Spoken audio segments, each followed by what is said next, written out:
আসসালামু আলাইকুম রহমতুল্লাহি ওবরকাতুহ। সম্মানিত দর্শক, নারায়ণগঞ্জের আলোচিত সংসদ সদস্য জনাব শামীম ওসমান, তাকে নিয়ে অনেকগুলো পত্রিকাতে নিদারুণ সব, যাকে বলা হয় নেতিবাচক খবর প্রকাশিত হচ্ছে। তারপর তার বিভিন্ন কর্মকাণ্ড নিয়ে সামাজিক মাধ্যমে যে ট্রল, এটি কোনো অবস্থাতেই থামছে না।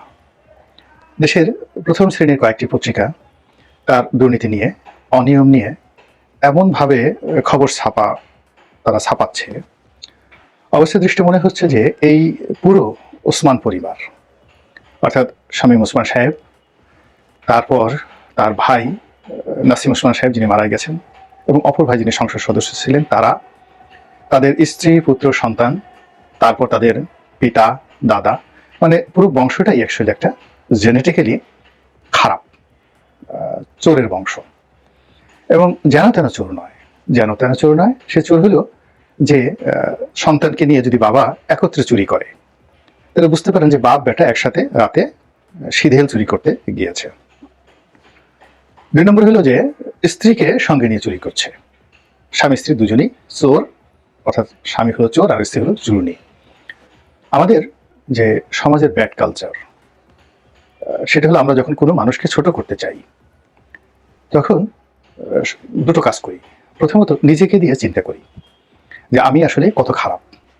মানে আমি যদি নিজে চুরি করতাম, তাহলে আমার স্ত্রীকে সঙ্গে করে নিতাম কিনা, আমার সন্তানকে সঙ্গে করে নিতাম কিনা, কিংবা আমার বাবা যদি জীবিত থাকতেন, সবাইকে নিয়ে আমরা একত্রে কলা, কচু, মুরগি, ডিম, সিধেল চুরি, এই জিনিসগুলো একসাথে করতাম কিনা, বা ডাকাতি হলে সদল বলে সপরিবারে ডাকাতি করতাম কিনা, এরকম একটা চিন্তা যদি আমার মধ্যে থাকে, ওটাই আমি যখনই সুযোগ পাই আমার প্রতিপক্ষকে আমি ওভাবেই ট্রিট করি।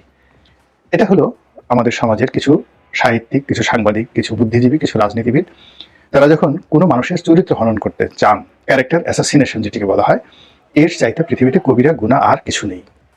কোনো মানুষের চরিত্র নিয়ে যখন আপনি খুব বাজে কথা বলবেন, এটি অনেক সময় হত্যা করার চাইতেও গুরুতর অপরাধ হিসেবে বিবেচিত হয়। বা আপনি সমাজে একটা ফেতনা তৈরি করলেন, একটা মিথ্যা অপবাদ ছড়িয়ে দিলেন, যেটার কারণে সংঘাত সংঘর্ষ শুরু হয়ে গেল। এই ফেতনা সৃষ্টিকারীরা বা এই অপবাদ প্রদানকারীরা একেবারে জাহান্নামের সর্বনিম্ন পর্যায়ে চলে যাবে। তো যেটা বলছিলাম যে আপনি আপনার ব্যক্তিগত যে অভিজ্ঞতা, চিন্তা চেতনা, মন এবং মানসিকতা থেকে যখন আপনি কাউকে ছোট করতে চাইবেন, তখন আপনি নিজের দিকে প্রথমত চাইবেন। দ্বিতীয়ত, আপনি বিবেকহীন, বুদ্ধিহীন, অমানবিক, পশুত্বের পর্যায়ে যখন আপনার সবকিছু চলে যাবে, ক্রোধ এবং অন্যকে ক্ষতি করার যে আপনার মনোবৃত্তি, এটিকে পাশবিকতা বলা হয়, এই পর্যায়ে যখন চলে যাবে, তখন আপনি যে কোনো মানুষ সম্পর্কে যে কোনো কথা বলতে পারেন, লিখতে পারেন এবং ছোট করতে পারেন। এই দুটো কারণে সাধারণত মানুষের সম্পর্কে মানুষ যখন মন্দ কথা বলে, ক্যারেক্টার অ্যাসাসিনেশন ঘটায়, তখন এরকম ঘটনা ঘটে থাকে। তো আমাদের দেশের একটা কালচার হলো, বিশেষ করে রাজনীতির অঙ্গনে, যখন যে বিপদে পড়ে, যে দল বা ব্যক্তি, আমরা তখন তাকে নিয়ে খুবই অশ্লীল, অশ্রাব্য ভাষায় কথা বলি। আপনি চিন্তা করুন, জনাব আল্লামা দেলোয়ার হোসেন সাইদি, তিনি যখন কারারুদ্ধ ছিলেন, তখন তাকে হেয় করার জন্য তাকে দেলু রাজাকার, দেল্লা রাজাকার, অথবা তিনি ধর্ষণ করেছেন, ধর্ষণকারী, এই ধরনের কথাবার্তা যখন কোর্টে আলোচিত হতো, একটা সময় বিচারকদের মধ্যে এসকে সিনহার মতো মানুষ, যিনি একেবারে প্রো আওয়ামী লীগ, তারপর তিনি বলতে বাধ্য হয়েছিলেন যে অনুগ্রহ করে এই ধরনের কথা বলবেন না, তিনি একজন সম্মানিত মানুষ, এবং এটা পত্রিকায় এসেছিল।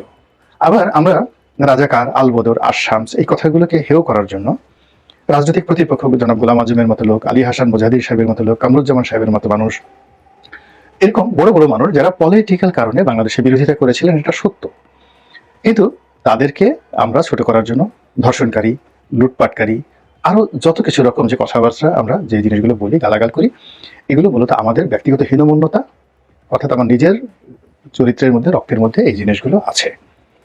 অথবা দেখা যাচ্ছে যে এখানে আমি আসলে বাস্তব অবস্থার কারণে আর মানুষ নেই, নিজে পশুর পর্যায়ে চলে গিয়েছি, আমার বিবেক ভোতা হয়ে গেছে, বুদ্ধি ভোতা হয়ে গেছে, ফলে আমি যে কোনো মানুষকে, একটা হলো রক্তের মধ্যে আর একটা হলো অভ্যাসের মধ্যে, তো আমার অভ্যাসটা এমন হয়ে গেছে যে আমি আর এখন ওই পর্যায়ে নাই, আমি যে কোনো সম্মানিত মানুষকে অসম্মান করার মধ্যেই আনন্দ খুঁজে পাই। এখন এই অভ্যাস আমাদের রাজনৈতিক অঙ্গনে রাজনীতিবিদদের আছে, যে যখন ক্ষমতায় যায় সে তখন সেই ধরনের নোংরা কথা বলে, আবার এই রাজনৈতিক দলে যারা লেজুর বৃত্তি করেন তাদের মধ্যেও সেই বিষয় রয়েছে। তো এখন আওয়ামী লীগের সকলের বিরুদ্ধে গণহারে তারা চোর, তারা ডাকাত, তারা গুন্ডা, তারা বদমাশ, তারা ধর্ষণকারী, তারা ক্যাসিনো মানে খেলে, জুয়া খেলে, টাকা পাচার করে, এই জিনিসগুলো যে যার মতো করে বলে যাচ্ছেন।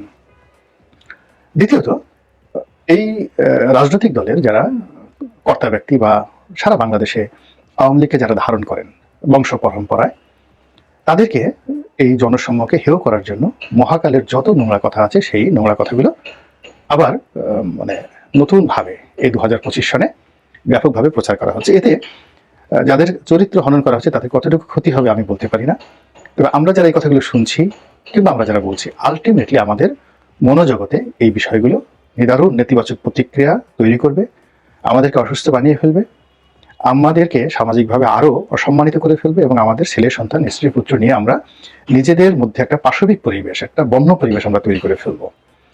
কথাগুলো বললাম এই কারণে যে বাংলাদেশে জনাব শামীম ওসমানকে নিয়ে এবং তার পরিবারকে নিয়ে অনেক অনেক বদনাম হয়েছে। এখন শামীম ওসমান মাস্তান, এতে কোনো সন্দেহ নেই, তিনি কোনো সাধু পুরুষ নন, সারাদিন তসবি টিপেন না।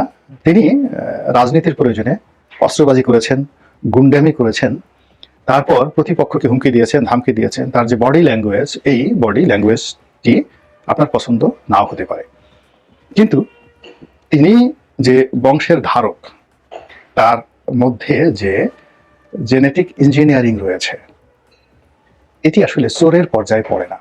এই বংশের লোকজন কেউ চুরি করে না, কখনো না, ডাকাতিও করে না।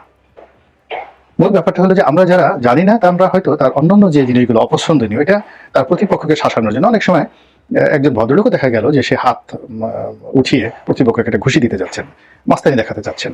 তো রাজনীতির ময়দানে বিশেষ করে নারায়ণগঞ্জের মতো জায়গাতে, ফেনীর মতো জায়গাতে, তারপর গফরগাঁও আছে সে এলাকা, ইভেন আমার যে নির্বাচনী এলাকা গলাচিপা, এই সকল এলাকায় মানে সন্ত্রাসটা এত বেশি যে আপনার প্রতিপক্ষকে দমন করার জন্য নেতাকে হম্বিতম্বি করতে হয়, নেতাকে শক্তি নিয়ে চলতে হয়, ক্যাডার নিয়ে চলতে হয়, তারপর তাকে যাকে বলা হয় সমস্ত শক্তির আধার হিসেবে তাকে প্রতিষ্ঠিত করতে হয়, আদারওয়াইজ ওখানে রাজনীতি করা যায় না। এটাই বাস্তবতা। এখন ওই সকল এলাকাতে আপনি যাকেই পাঠান না কেন, জামাতের লোককে পাঠান, হেফাজতের লোককে পাঠান, ক্ষমতার কেন্দ্রে বসানোর সঙ্গে সঙ্গে দেখবেন 24 ঘন্টার মধ্যে তিনিও শামীম ওসমান হয়ে গেছেন। তো যেটা বলছিলাম যে শামীম ওসমানের দাদা, তার বাবা, তার ভাই ব্রাদার ওই এলাকাতে রাজনীতিতে তাদের যে কন্ট্রিবিউশন, এটি বাংলাদেশে এই ধরনের পরিবার মানে 3 জেনারেশন, মানে শামীম ওসমান 4 জেনারেশন, শামীম ওসমানের সন্তানদেরকে যদি ধরি, সেই সন্তান, তারপর শামীম ওসমান, তারা, তার বাবা এবং তার দাদা, 4টি জেনারেশন কন্টিনিউয়াসলি একটি রাজনৈতিক আদর্শ ধরে আছে। 1, 2 নম্বর হলো তারা রাজনীতি করছে, 3 নম্বর হলো জনগণের সঙ্গে তাদের যে অ্যাটাচমেন্ট। এইরকম যদি আপনি খুঁজতে যান সারা বাংলাদেশে শামীম ওসমান পরিবারের মতো, ওসমান পরিবারের মতো দ্বিতীয় কোনো পরিবার আপনি পাবেন না। তাদের সঙ্গে মোটামুটি সালাউদ্দিন কাদের চৌধুরী সাহেবের পরিবারের মিল থাকতে পারে। এর কারণ হলো ফজলুল কাদের চৌধুরী, সালাউদ্দিন কাদের চৌধুরী এবং তার সন্তানেরা এখন রাজনীতি করছেন। এখানে 3টি জেনারেশন, কিন্তু 4র্থ জেনারেশনে রাজনীতি করছেন এবং সফলভাবে রাজনীতি করছেন, এবং পুরো জেলা এবং বাংলাদেশে যাদের পরিচিতি রয়েছে তার মধ্যে নারায়ণগঞ্জের ওসমান পরিবার 1 নম্বর। এখন এই 1 নম্বর ওসমান পরিবার চুরি করছেন। চোর বলতে আমরা কি বুঝি? চোর বলতে আমরা বুঝি যে সিধেল চোর, সারা গায়ে তেল মেখে কোনো মতে একটা নেংটি পরে, অথবা অনেক চোর উলঙ্গ হয়ে ঘরে ঢুকে সেই এর হাড়িটি, পাতিলটি, এইগুলো তারা চুরি করে। আবহমান বাংলায় এদেরকে চোর বলা হয়, সিধেল চোর, ঘরে শীত কেটে। বর্তমান জমানাতে আসলে এখন সিধেল চোর নেই। দ্বিতীয় যে চোর আছে সেটা হলো গ্রাম বাংলায় কলা চোর, মুরগি চোর, এমনকি ডিম চোর। আপনাদের গ্রামে থাকেন, তারা দেখছেন যে গ্রামে অরক্ষিত অবস্থায় মুরগির খোপ থাকে, ঘরের বাইরে থাকে। তো রাতে এসে শিয়ালও যেমন মুরগি চুরি করার চেষ্টা করে, আবার কিছু মানুষ ওই খোপ থেকে মুরগি চুরি করে নিয়ে যায় বিশেষ কৌশলে। আবার অনেক ক্ষেত্রে মুরগি চুরি না করে দেখা গেল 4-5টা ডিম চুরি করে নিয়ে যায়। প্রচন্ড অভাবের কারণে এই কাজগুলো হয়ে আসছে। বর্তমান জমানাতে আসলে এই চৌর্যবৃত্তিগুলো নেই বললেই চলে। তো কাজেই এখানে যার সম্পর্কে আপনি চোর শব্দটি ব্যবহার করছেন, এটি ব্যুৎপত্তিগতভাবে ঠিক না। আপনি কাউকে ডাকাত বলতে পারেন, আপনি তাকে ছিনতাইকারী বলতে পারেন, এই গেল একটি বিষয়। 2 নম্বর হলো যে বাবা এবং ছেলের সম্পর্কটি সবসময়ই পবিত্র থাকে, এবং পৃথিবীর সবচেয়ে খারাপ পিতাও তার সন্তানকে চোর বানাতে চায় না এবং নিজের কুকর্মের অংশীদার বানাতে চায় না। যে যতটা ভালো তার সন্তানকে চায় তাকে আরো ভালো করার জন্য। তো সেই ক্ষেত্রে শামীম ওসমান তার ছেলেকে নিয়ে সদল বলে সে রাষ্ট্রীয় সম্পত্তি লুটপাট করেছে, চুরি করেছে, ডাকাতি করেছে, এই ধরনের খবরগুলো আমি শুধু একজনকে নিয়ে বলছি না, আরো অনেকের জন্য। এটা বিএনপির ক্ষেত্রে প্রযোজ্য, যে বিএনপির যাদের বিরুদ্ধে আওয়ামী লীগ এই ধরনের সমালোচনা করেছে তারাও ঠিক একই গুনার কারণে আজকে বিপদে পড়েছে। আবার দ্বিতীয়ত, যে সবচেয়ে খারাপ মানুষটিও তার স্ত্রীকে সম্মান করে, স্ত্রীকে নিয়ে একসঙ্গে কুকর্ম করে, এরকম লোক আপনি কোটিতেও একজন খুঁজে পাবেন না। দ্বিতীয়ত, শামীম ওসমান সাহেবের যেভাবে একটা বংশগত ঐতিহ্য রয়েছে, তার স্ত্রীরও একটা কিন্তু বংশগত ঐতিহ্য রয়েছে, এবং সেই ঐতিহ্যের সঙ্গে রাজনীতি, শিক্ষা এবং যাকে বলা হয় সর্বভারতীয় যে ট্রেডিশন, সেই ট্রেডিশনের একটা মিল রয়েছে। তার স্ত্রী তিনি সম্ভবত আবুল হাসিমের ভাগ্নি অথবা ভাতিজি, অর্থাৎ এই যে আবুল হাসিম সাহেবের ছেলে হলো বদরুদ্দিন ওমর। তো তিনি সম্ভবত না, মানে আমি শুধু এখানে ভাগ্নি অথবা ভাতিজি দুটোর একটা হবেন। এখন আবুল হাসিম সাহেবকে সর্বভারতীয় রাজনীতিতে যিনি মহাত্মা গান্ধী, পণ্ডিত জওহরলাল নেহরুদের পর্যায়ের নেতা ছিলেন, আর বঙ্গীয় রাজনীতিতে আবুল হাসিম সাহেব শেরে বাংলাকে ফজলুল হক, নেতাজি সুভাষচন্দ্র বসু, শরৎ বসু, ওনাদের পর্যায়ের, আবুল কালাম আজাদ ওনাদের পর্যায়ের নেতা ছিলেন। তো কাজেই সেই যে রক্তের ধারক, তাকে আপনি হঠাৎ করে চূর্ণী বলে ফেলবেন, মহিলা চোর বলে ফেলবেন, এটি আসলে এক ধরনের মানসিক বিকারগ্রস্ততা, তিনি যেই হন না কেন। আমাদের এই সমাজে এখন ডিপলিটাইজেশন চলছে, বিরাজনীতিকরণ, অর্থাৎ রাজনীতিবিদদেরকে চোর, রাজনীতিবিদদেরকে চাঁদাবাজ, রাজনীতিবিদদেরকে জুলুম এবং জাহেল, এই কথাগুলো বিএনপির ক্ষেত্রে প্রযোজ্য হোক, আওয়ামী লীগের ক্ষেত্রে প্রযোজ্য হোক, কিংবা জামাতের ক্ষেত্রে প্রযোজ্য হোক, এই কথাগুলো ব্যবহার করার মাধ্যমে মূলত মানুষকে রাজনীতির ব্যাপারে নিরুৎসাহিত করা হচ্ছে।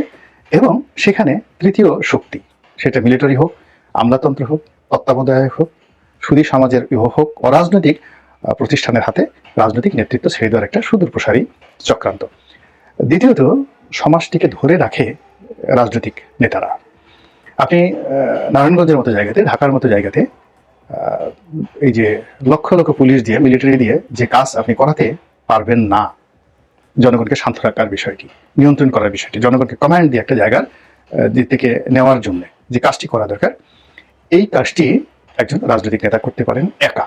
লক্ষ মিলিটারি যেটা না করতে পারে, একজন রাজনৈতিক নেতা তার এমন সম্মোহনী ক্ষমতা রয়েছে যে তিনি যদি একটা মাইক হাতে পান বা কোথাও গিয়ে শুধুমাত্র দাঁড়ান অথবা কথা বলার সুযোগ পান, মুহূর্তের মধ্যে ওখানে একটা হৃদয়ং তৈরি হয়ে যায়। আমরা মূলত শামীম ওসমানদের মতো মানুষদেরকে বিচার না করে, জাস্টিফাই না করে, তাদেরকে আইনের আওতায় না এনে ঢালাওভাবে তাদের বিরুদ্ধে কথা বলে যে বিরাজনীতিকরণের দিকে দেশকে ঠেলে দিচ্ছি, এটি আলটিমেটলি আমাদের সবার জন্য ক্ষতিকর। আজ শামীম ওসমান বলেন, তারেক রহমান সাহেব বলেন, তারপরে মির্জা আব্বাস বলেন, খন্দকার ডক্টর মোশাররফ সাহেব বলেন, মানে বিভিন্ন মানুষকে বিভিন্ন সময়টিতে যাদের অপরাধ শুধু রাজনীতি করা, এই রাজনীতি করার জন্য তারা যে অনিয়ম করেননি বলা যাবে না, তারা যে অন্যায় করেননি বলা যাবে না, তারা যে অপরাধ করেননি তাও বলা যাবে না, কিন্তু তারা চোর, চোরের বংশ, চুরি করেছেন, সদর বলে সপরিবারে, এই জিনিসগুলো আসলে একটা বিকৃত রুচির বিষয়। আল্লাহ আমাদের সবাইকে বিকৃত রুচি থেকে রক্ষা করুন এবং হেফাজত করুন। আসসালামু আলাইকুম ওয়া রাহমাতুল্লাহি ওয়া বারাকাতুহু।